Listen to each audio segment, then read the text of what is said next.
For the Module 3 discussion, I chose the aesthetic convention of the Vanishing Indian for the question, how does the film Dances with Wolves employ the aesthetic convention of the noble savage or the Vanishing Indian?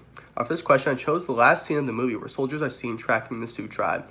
Due to ideas like Manifest Destiny and the Indian Removal Act, Native Americans like the Sioux were forced to constantly be mobile, moving westward to avoid the authority of the American military. In this scene, several soldiers are seen as Native Americans, insinuating that westward expansion has pushed them to assimilate and submit to the American military or vanish with the progress of time.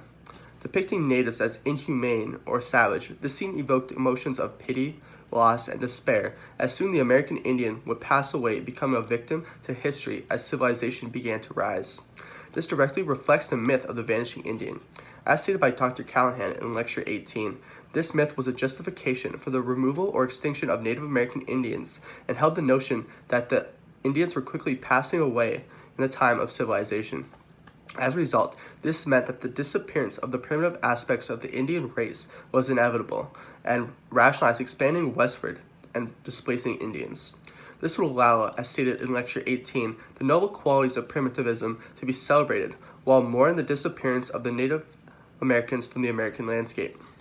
As a result, the ideology of social progress would be constructed, contributing to the idea of expanding westward as there would become a socially accepted belief in the inevitable evolution of the frontier from savagery to civilization.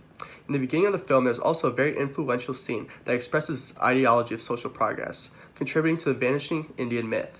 Here, Lieutenant Dunbar states that he wants to see the frontier before it is gone.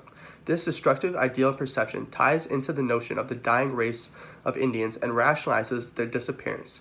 By expecting the frontier to soon fade away, the Indian race is also assumed to suffer the same fate.